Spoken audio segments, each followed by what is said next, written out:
Hello students, how are you all. आज हम 9.1 के सॉल्यूशन स्टार्ट करेंगे। आई होप आप सबने 9.1 का इंट्रोडक्शन अच्छे से देख लिया होगा, क्योंकि अगर आपने नहीं देखा है तो आप पहले वो देखो, मैं लिंक डाल दूँगा डिस्क्रिप्शन बॉक्स में।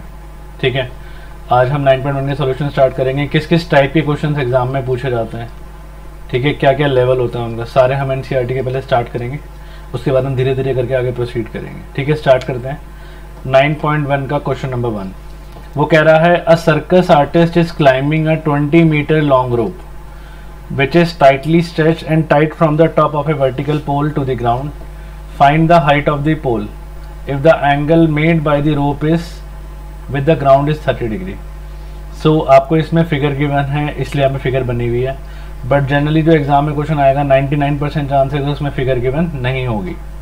ठीक है, तो ये मत सोचना कि फिगर गिवन होगी। तो एक कह रहा है सर्कस आर्टिस्ट है, क्लाइंब कर रहा है 20 मीटर लॉन्ग रोप। तो ये आपको 20 मीटर गिवन है क्वेश्चन में, ये रोप है हमारी। ठीक है, stretch tight from the top a vertical pole to the ground, ये ग्राउंड से है, ये ना हमारा ग्राउंड, ये ग्राउंड लेवल है हमारा। Find the height of the pole if the angle made by the rope with the ground is 30 degree. 30 degree वो एंगल बना रहा है। मैंने आपको क्या बताया था कि जब भी हमें किसी भी राइट एंगल ट्रायंगल में अगर हमें एक एंगल पता है और एक साइड पता है तो मैं कुछ भी निकाल सकता हूँ, है ना। तो हम रेशो निकाल सकते हैं, ट्रिग्नोमेट्रिक रेशो से। देखो जरा चेक करो, ये हमारे पास 20 है, ये 30 है। But you have to find height of pole, you have to find this. देखो ये थीटा है, थीटा के सामने वाला क्या होता है, परपेंडिकुलर।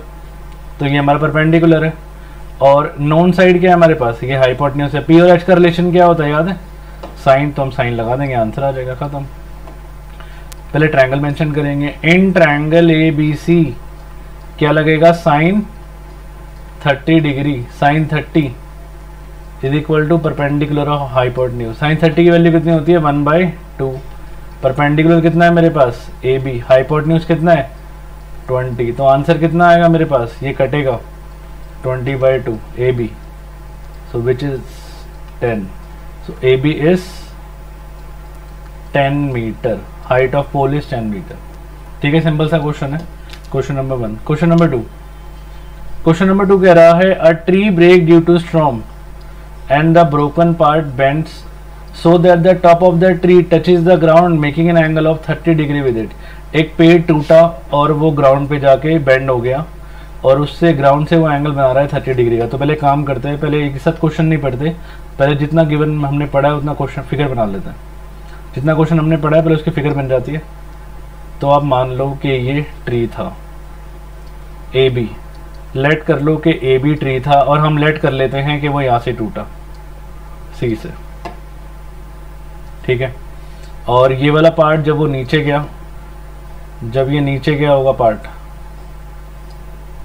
तो कितने डिग्री का एंगल बना रहेगी, 30 डिग्री का एंगल। ठीक है, अभी तक क्वेश्चन हमने यहीं तक पढ़ा है और यहाँ तक फिगर क्लियर होगी मेरे ख्याल से। A tree break due to storm, एक पेड़ टूटा स्टॉर्म की वजह से, ब्रोकन पार्ट बेंड हुआ सो that the top of the tree, जो ट्री का जो टॉप था वो ग्राउंड पे जाके एंगल बना रहा है 30 डिग्री का, ये बना दिया इसने। The distance between the foot of the tree, tree का जो फुट है, and the point where the top touches the ground is 8 metre. Foot of tree का है ये रहा, और ग्राउंड को टच कर रहा है ये रहा, तो ये 8 मीटर है। क्वेश्चन में कह रहा है हाइट ऑफ ट्री निकाल दो। तो हाइट ऑफ ट्री का मतलब पता है क्या होगा, हाइट ऑफ ट्री मतलब you have to find AB। अब एक बात बताओ, क्या जो AC है वही CD होगा, क्योंकि जो AC से जो ट्री टूटा था, जिस साइड से टूटा था, वो वही तो नीचे जाके बेंड हुआ है। सो मीन्स AC CD के इक्वल होगा। तो हम एक काम करते हैं, लेट कर लेते हैं, let AB be height of tree. ठीक है, सो मतलब हाइट ऑफ ट्री हमारी क्या हुई, AB। तो what is AB, AB is equal to AC plus CB। और AC किसके इक्वल है, AC मैंने भी बताया ना CD के इक्वल है, तो CD प्लस CB। सो आपको मेनली निकालना क्या है, CD और CB। देखो सेम क्वेश्चन आ रहा है वही से, आपको एक राइट एंगल ट्रायंगल गिवन है, एक साइड गिवन है, एक एंगल गिवन है, तो कुछ भी निकाल लो, निकाल सकते हो आप। अगर इसको थीटा कंसिडर करें, थीटा के सामने क्या होता है, ये परपेंडिकुलर, और ये क्या होता है, ऑब्वियसली अगर ये हाइपोटेन्यूज है, ये 90 डिग्री है, तो हाइपोटेन्यूज होगा ना, ये हाइपोटेन्यूज, ये परपेंडिकुलर और ये बेस। अब बताओ कौन सा रिलेशन लगाए, पी और बी का रिलेशन लगाए थे tan 30। सो tan थीटा, पहले ट्रायंगल मेंशन करेंगे, in triangle C B D tan theta is equal to perpendicular upon base. ठीक है, so tan theta tan 30 degree, perpendicular कितना है मेरे पास सी बी और बेस कितना है मेरे पास बी डी। tan 30 की वैल्यू कितनी होती है 1/√3। मैंने बताया था 3-4 वैल्यू है जो हमें याद रखनी है, बस सारी वैल्यू याद रखने की जरूरत नहीं है। tan 30, tan 60 और tan 45। tan 60 is √3, tan 30 is 1/√3, tan 45 is 1। So C B हमें नहीं पता और बी डी हमें पता है 8, तो आंसर कितना आ गया? सो सी बी इज 8/√3, 8/√3 आ गया सी बी। तो सी बी तो निकल गया हमारे पास। अब मैं फिर से जाऊंगा और फिर से क्या लगाऊंगा, trigonometric ratio in triangle C B D again. अब आपके पास देखो सी बी आ चुका है, फिगर चेक कर लो, सी बी आ चुका है आपके पास, आपको ये भी पता है। अब क्या निकालना है आपको, सी डी, क्योंकि मैं इस इक्वेशन में डालूंगा ना C D plus C B में, फिर आपकी हाइट ऑफ ट्री आ जाएगी। देखो लगाएं तो किसका रिलेशन आ रहा है, देखो यहाँ पे हाइपोटेन्यूज है और किससे लगाए, बेस से लगाए, हाइपोटेन्यूज और बेस का। तो h/b याद है, पंडित बद्री प्रसाद हर हर भोले। तो b और h का रिलेशन क्या होता है, कॉस होता है, सोना चांदी तोले, साइन कॉस tan। तो क्या होता है b/h, तो कॉस लगा लो। तो cos theta is equal to base upon hypotenuse. Theta कितना है 30 डिग्री, कॉस 30 डिग्री। बेस कितना है मेरे पास, बेस तो हमारा बी डी रहेगा, हाइपोटेन्यूज कितना है हमारे पास सी डी। तो कॉस 30 की वैल्यू कितनी होती है, it is 0, 1/2, 1/√2, √3/2, 1, it is √3/2। So B D हमें नहीं 8 है और सी डी हमें h, क्रॉस मल्टीप्लाई करना होता है, क्रॉस मल्टीप्लाई कर लेते हैं। इसको जरा मैं इरेज कर देता हूँ।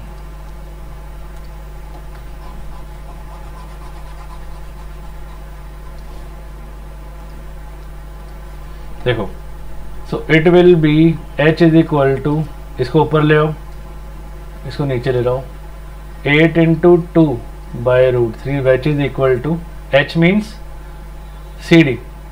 सो सी डी आ गया आपके पास 16/√3।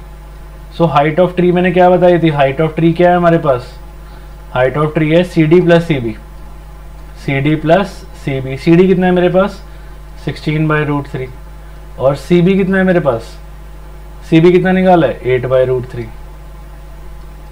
तो ये डिनोमिनेटर सेम है, तो 24/√3 आ जाएगा। डिनोमिनेटर में कभी भी रूट नहीं रहना चाहिए ना, तो रैशनलाइज कर दो। सो 24/√3 into √3/√3, so which will be 24√3, 3 ये गया 8 पे।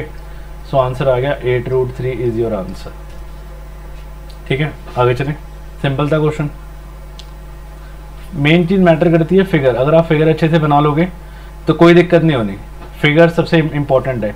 कह रहे a contractor plan to install 2 slide for the children to play in a park. Contractor को मिला कॉन्ट्रैक्ट के भाई 2 स्लाइडें लगानी है, जो चिल्ड्रन है जो जिनकी एज 5 साल से छोटी है तो उनके लिए स्लाइड छोटी लगेगी ना।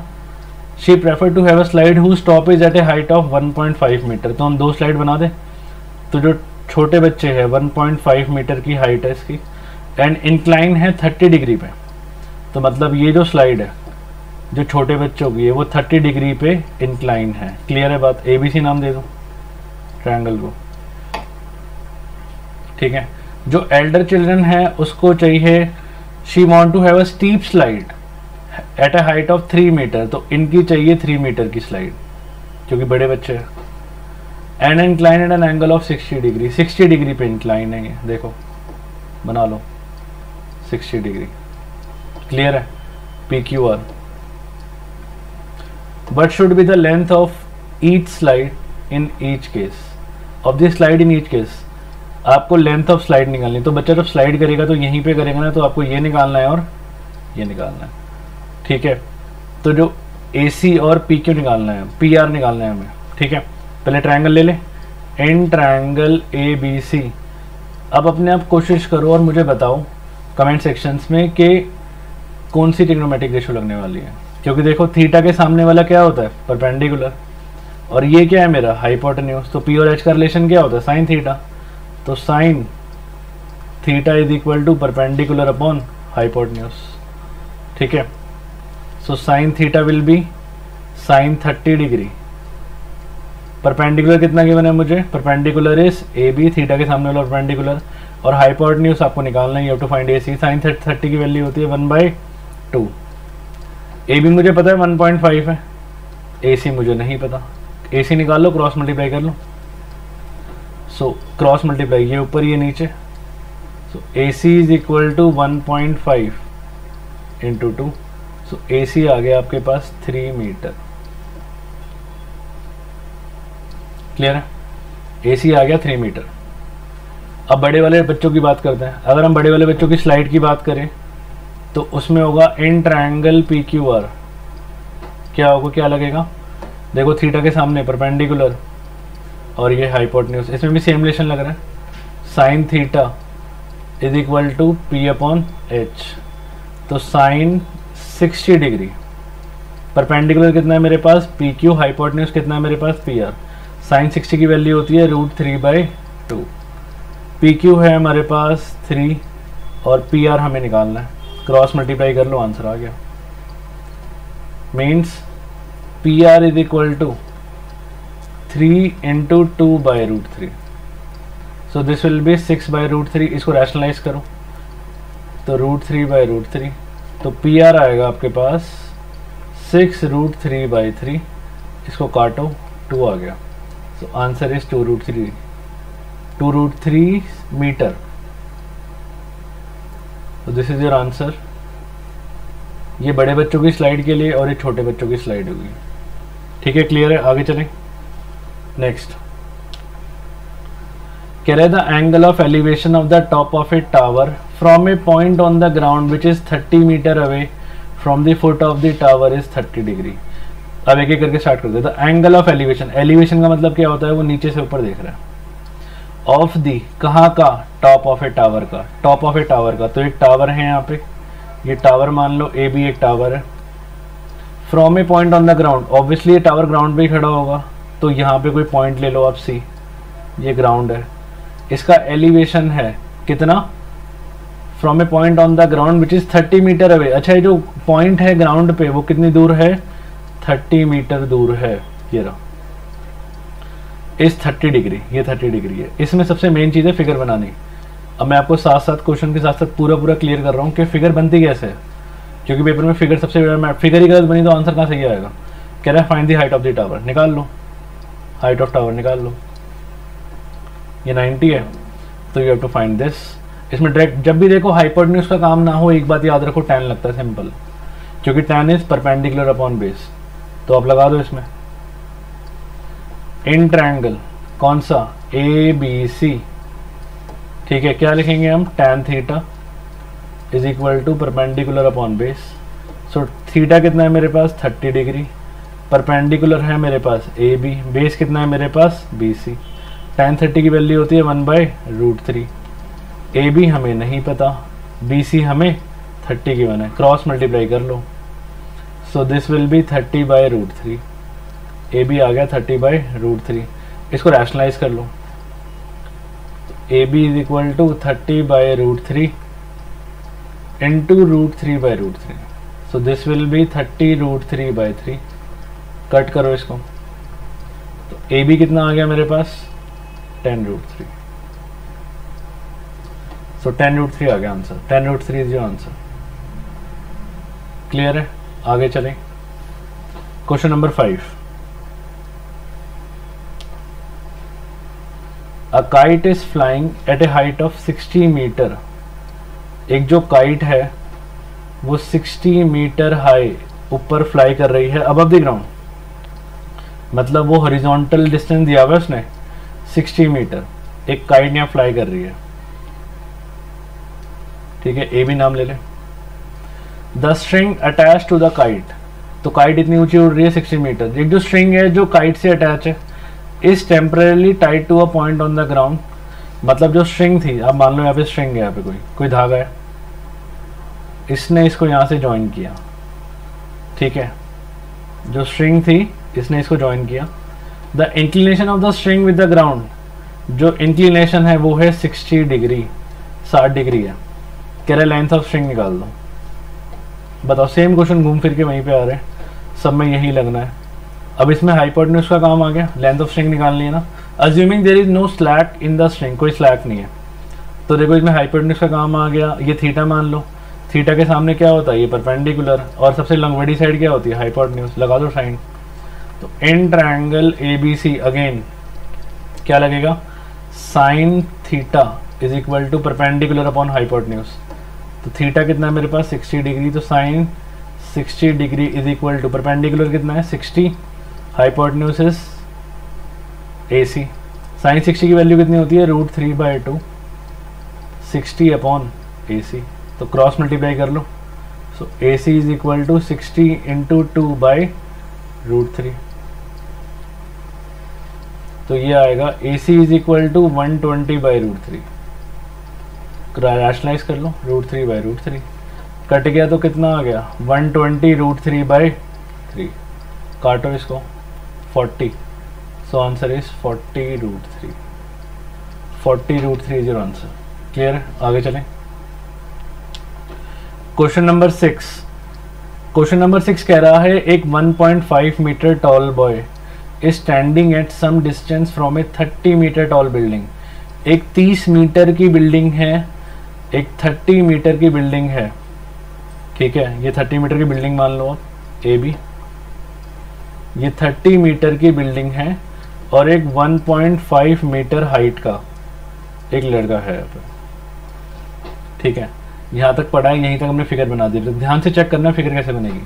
The angle of elevation from his eyes, इसकी आंखों से जो एलिवेशन है top of the building, increasing from 30 to 60 as he walk toward the building. अब वो थोड़ा सा बिल्डिंग की तरफ चलने लगा। सीढ़ी ले लो आप, केवल लड़का है। अब वो बिल्डिंग की तरफ चलेगा, उसकी आंखों से जो एंगल बन रहा था वो बन रहा था 30 डिग्री का, ठीक है। तो जैसे जैसे वो बिल्डिंग की तरफ बढ़ा वैसे वैसे वो 30 से कितना पहुंच गया 60 डिग्री का। कह रहा है बताओ वो चला कितना।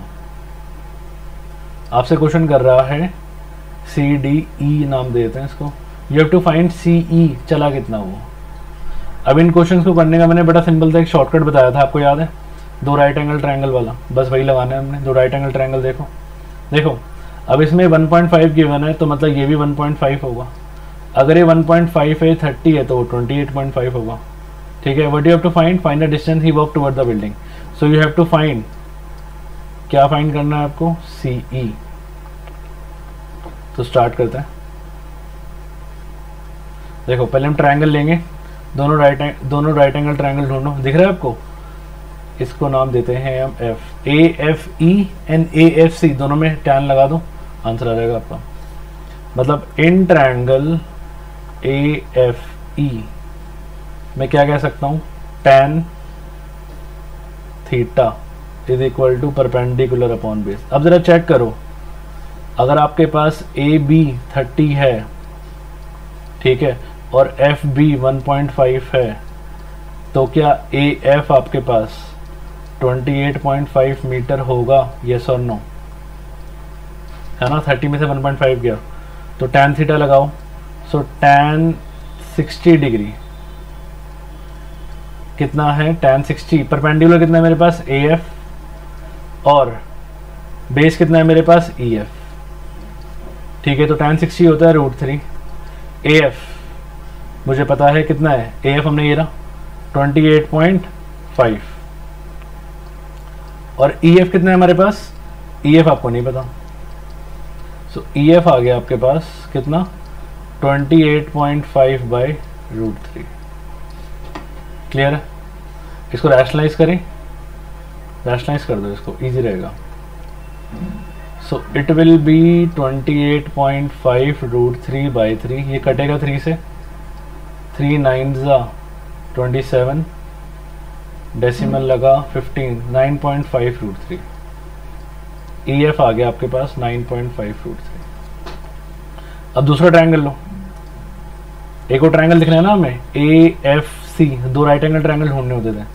इन ट्रायंगल ए एफ सी, ये वाला ए एफ सी, इसमें लगाओ, इसमें tan लगेगा, इसमें भी tan थीटा, क्या होगा परपेंडिकुलर अपॉन बेस, थीटा कितना है tan 30 डिग्री,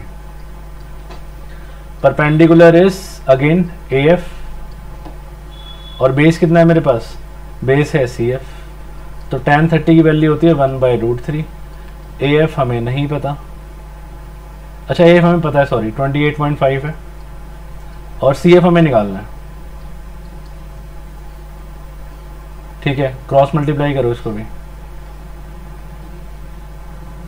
सो सी एफ आ गया आपके पास 28.5√3।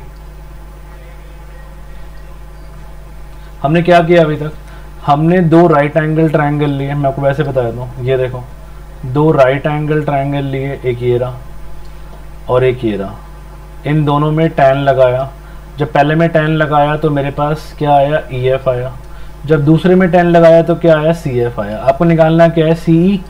अब ज़रा चेक करो CE कैसे निकलेगा, देखो अगर मैं क्या मैं लिख सकता हूँ CE plus EF is equal to CF, है ना, तो you have to find CE ना, तो CE निकाल लो, CE क्या होगा, CF माइनस EF, क्लियर है, तो CF कितना है मेरे पास 28.5√3 और EF कितना है मेरे पास 9.5√3, इसको आप माइनस कर लो, कितना है 19, CE आ गया आपके पास 19√3 इज योर आंसर, सो 19√3 चलो, ठीक है, सिंपल है, आगे चलें।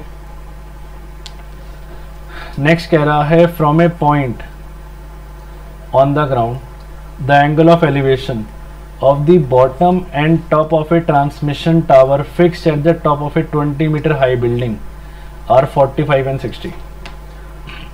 कह रहे from a point on the ground, आप ग्राउंड पे कोई पॉइंट ले लो, मान लो ग्राउंड है, यहाँ से एलिवेशन है bottom and top of a transmission tower fixed at 20 metre high building, एक 20 मीटर की हाई बिल्डिंग है, ए भी मान लो, कितना है 20 मीटर की हाई बिल्डिंग है, उसके ऊपर एक टावर लगा हुआ है, तो टावर को आप अलग से दिखाने के लिए ऐसे कर दो, इसको आप सी मान लो, तो ए बी है मेरे पास बिल्डिंग, ठीक है, बिल्डिंग कितनी है मेरे पास 20 मीटर की, और ए सी क्या है मेरे पास टावर,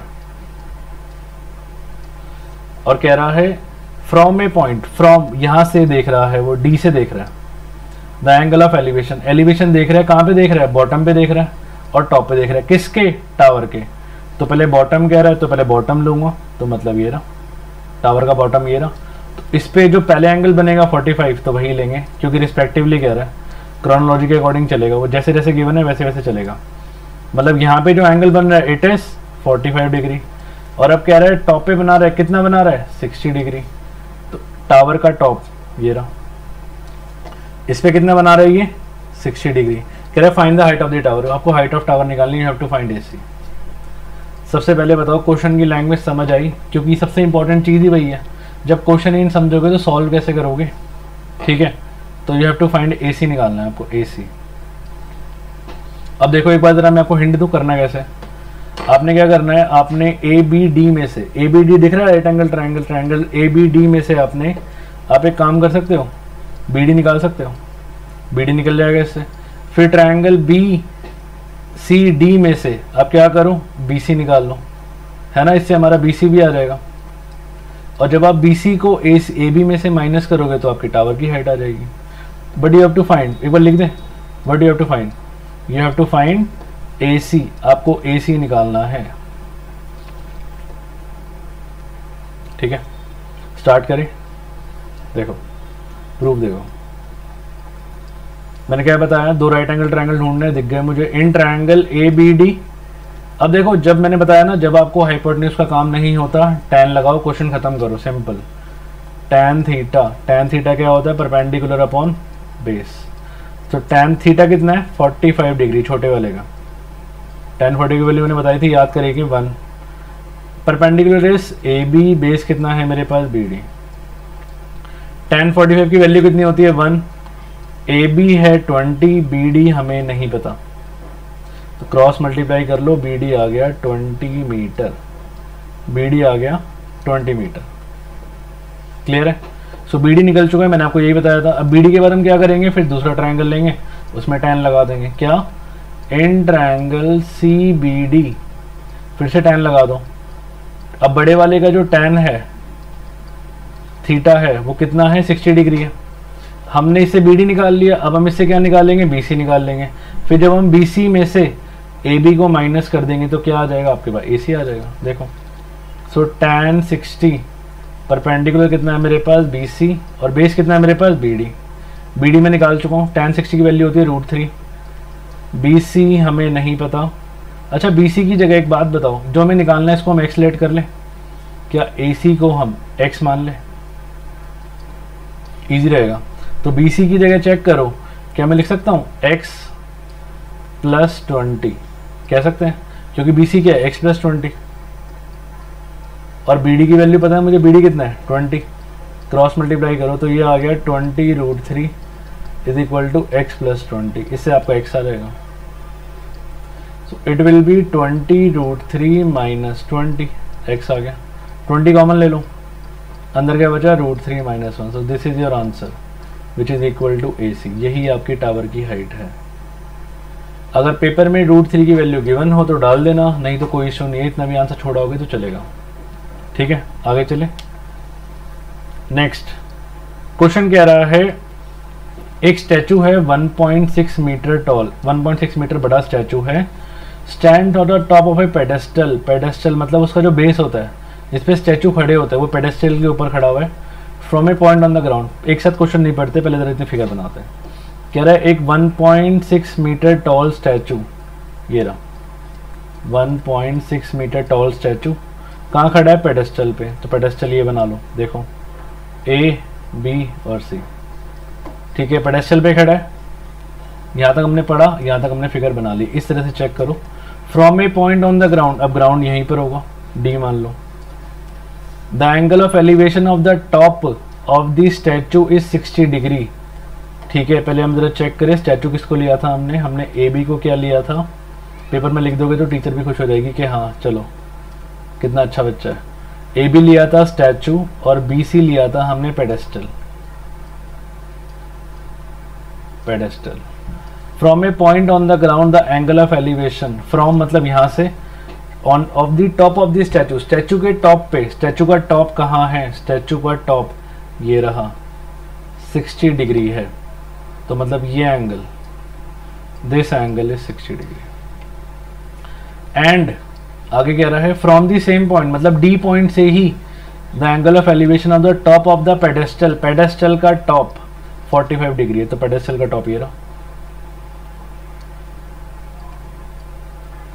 अब एक बार चेक करना, ऑलमोस्ट सेम फिगर नहीं है लास्ट क्वेश्चन की जैसी, चेक करो तो बस बिल्कुल उसी पैटर्न पे फॉलो होगा। What you have to find, निकालना क्या है?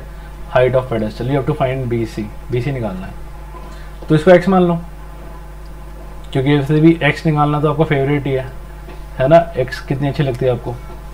ठीक है, हम ट्रायंगल ले, इन ट्रायंगल, पहले ट्रायंगल लेते हैं बी सी डी, दो राइट एंगल ट्रायंगल देखे 90 डिग्री वाले, बी सी डी और ए सी डी, बस tan लगाओ, क्वेश्चन खत्म। In triangle B C D क्या करेंगे? tan theta is equal to perpendicular upon base. ठीक है, tan थीटा, तो tan बी सी डी का थीटा कितना है? 45, परपेंडिकुलर कितना है मेरे पास? बी सी, और बेस कितना है मेरे पास? C D. तो tan 40 की वैल्यू होती है 1, बी सी है मेरे पास, x लिया था हमने बी सी को, और सी डी क्या था मेरे पास? सी डी रहने दो, तो क्रॉस मल्टीप्लाई करो, सी डी आ गया x। ठीक है, what you have to find, यहाँ लिख देते हैं, टू फाइंड क्या करना है? B C. तो सी डी आ गया मेरे पास x। अब दूसरे उसमें लगाओ ट्रायंगल में, दूसरा राइट एंगल ट्रायंगल दिख रहा है आपको, इन ट्रायंगल ए सी डी दिख रहा है ना, लगा लो tan 60 degree is equal to perpendicular upon base. tan 60 होता है √3, परपेंडिकुलर है मेरे पास ए सी और बेस है मेरे पास सी डी मैंने अभी निकाला है, x है डाल देंगे, √3 AC कितना है मेरे पास 1.6 प्लस x है, क्योंकि देखो AC मेरे पास ये रहा, दिस प्लस दिस, यही तो AC बनाएगा, AB प्लस BC। AC क्या है मेरे पास, AB प्लस BC। AB क्या है 1.6 और BC क्या है x। CD हमें क्वेश्चन में ये x निकाला मैंने अभी ऊपर, बस वैल्यू पुट करो आपका x आ गया। तो क्रॉस मल्टीप्लाई करो, इसको यहाँ ले लो, तो ये हो गया √3x is equal to 1.6 plus x। अब x को यहाँ ले आओ, तो √3x minus x is equal to 1.6। x common लो, अंदर क्या बचा √3 माइनस 1.6, तो x आ गया 1.6 अपॉन √3 minus 1 into √3 plus 1 upon √3 plus 1। Rationalise करना आता है ना, तो ये आ गया 1.6 into √3 plus 1 upon a plus B into A minus B. Formula लग रहा है नीचे, A square minus B square मतलब √3 का स्क्वायर माइनस 1 का स्क्वायर, तो मतलब दिस विल बी, तो x आ गया 1.6 √3 प्लस 1 अपॉन 3 माइनस 1 आ गया 2, ये गया 0.8। तो आंसर कितना आ गया मेरे पास 0.8, x कितना आ गया 0.8 into √3 plus 1 is your answer. ठीक है, 8 क्वेश्चंस कर लिए हमने, अब आज हम यहीं तक करेंगे। ठीक है, इसके आगे की वीडियो मैं आपको नेक्स्ट क्लास में कराऊंगा, आप इसको अच्छे से थॉरोली देख लेना। आई थिंक आपको बेस्ट टेक्निक है जो आपको ये मैंने करवाने वाला हूँ। बाकी हमारे बच्चे question number 9 to question number 16, ये क्वेश्चन हम नेक्स्ट वीडियो में करेंगे।